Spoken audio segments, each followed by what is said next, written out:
Bismillahirrahmanirrahim. Sa imenom Allaha subhana, milostivog, samilosnog. Kad god dođe 4. maj, vidimo ljude kako tuga ih nekakva obuhvati, dan žalosti.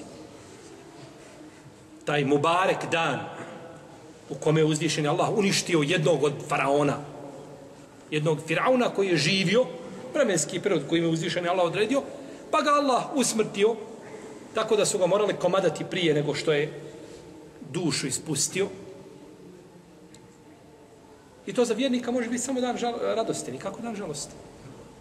Ko je iole išta spoznao o svojoj vjeri, to je za njega blagoslovljen dan. Jer je iz te ideje došlo ono što se desilo 90. godina ovdje na našim podnebima. Početkom 90. ubijeno je preko 200.000 ljudi, silovano koliko hoćete, maltretirano, raseljeno, obespravljeno, raskućeno. I nakon toga opet Bošnjak koji ima 80 godina sjedi i klima glavom i žali za lijepim Firaunovim vremenima. To je slika, razum jednog čovjeka. Oličje njegovog razmišljanja. Iako je bošnjački um, da bi se analizirao, eksperti Dunjaluka bi se morali uključiti i da bar da napišu jedno 100 doktorskih disertacija da pokušaju analizirati bošnjački um. Kakav je to um? I na šta to liči? Um druge lako možeš analizirati. Jasno ko dan. Različiti putevi, sve se sasipa u jedan kalup i završeno. Samo pojašnjiš različite puteve, navedeš i to je um. Kod nas toga nema. I nakon svega vraćamo se nazad i kažemo Allahu dragi, šta smo mi to dobili onim što smo izgubili? Jer ono što si izgubio, to je bila žrtva. Šta si dobio tim? Dobio si šaku jada. Da ljudi nakon vremena kažu bilo nam je lijepo. Bilo ti je lijepo zato što si morao puhati u rog koji ti je neko stavio. Predate, iako nećeš puhat,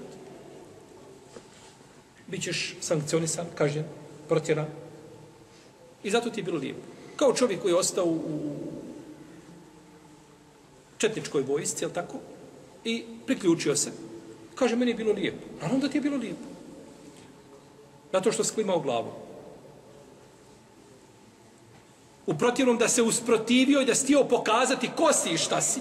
Da si htio da otvoriš košulju da vide tako da imaš mjesec i zvijezdu. Šta bi bilo s tobom? Iako to nije simbol islama, niti ima veze sa islamom. Ali, jeli, uvuklo se mjesec i zvijezda.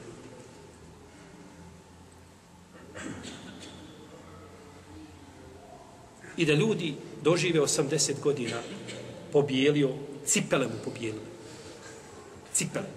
I nakon toga hoda ulicom cuku voda. Cuku voda. I kada te vidi, kaže, joj, kakvi ste. On cuku voda. I kaže, joj, kakvi. Ja sam ovakav kakav sam. Ponosan sam svojim islamom i ne stidio se. Nigdje. Na zemlji. Da insanu dozvoli da se oholio bi se zato što je musliman. To je čast, najveća čast na zemlji da budeš musliman. Allahu pokor, musliman praktičan.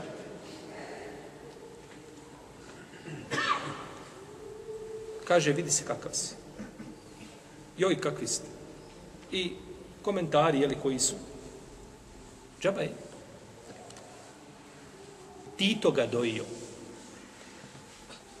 I ne može, on to ne može od sebe odstraniti nikako. I time sreće svoga gospodara. I žali za rastankom. Nemoj žaliti živio. Ja garantujem, nisi rastao sa njim. Eno ti gore Užičke u Beogradu, idi mu, lezi pored njega. Oplakivaj ga. A Allah će vas spojiti na ahiretu ako se ne pokaješ prije smrti.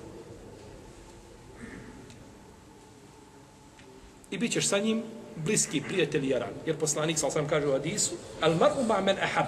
Čovjek je s onim koga voli. Wallahi, ko voli Firauna, bit će sa njim.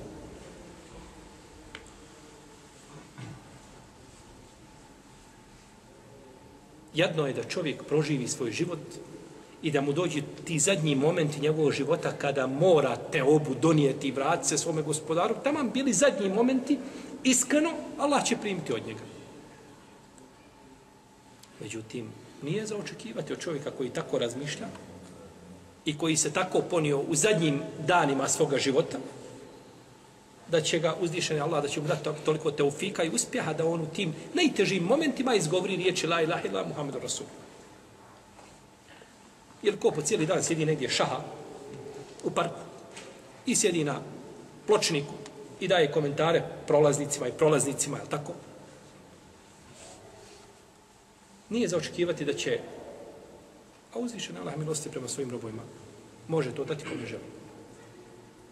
Pa je čovjeku obaveza da iskoristi svoj život. Jer kada dođe melek smrti, tada sve prestaje. A niko ne zna kada mu je zapisan. Pa je musibet je čekati zore. To treba učiniti na večer. Jedne prilike došao vam jedan mladić u džamiju, hoće da primi islam. Kaže, ja primio islam i tako, bujrum, ehrano sam, odmah da primiš islam. Kaže, ja sam malo primio kod jednog Turčina i htio sam primiti islam i on meni kaže, jesi ti, kaže, pitao roditelje svoje o tome? Kaže, nisam, imam mi šta pitati, meni to neće dozvoliti, definitivno, ljudi su kršćani, neće mi dozvoliti, žele da ja ostanem ono što sam bio. Dobro, kaže, a jesi li ti razmislio? Tvoja odluka sigurno čvrsta, razmislio si ili je to još uvijek? I nije htio da idi, kaže, ti razmisli, vidi, još se jedan put skontaj i onda mi dođe. Idi skontaj se, izađi napolje i nek ti da te dočeka melek smrti negdje dole na ulici i to je to. I ti ode s ovoga dunjaluka bez šehadeta. To je znači. Molim Allah te barakatu nas upudi na pravi put, da se učvrsti na istinu. Allah ta'ala.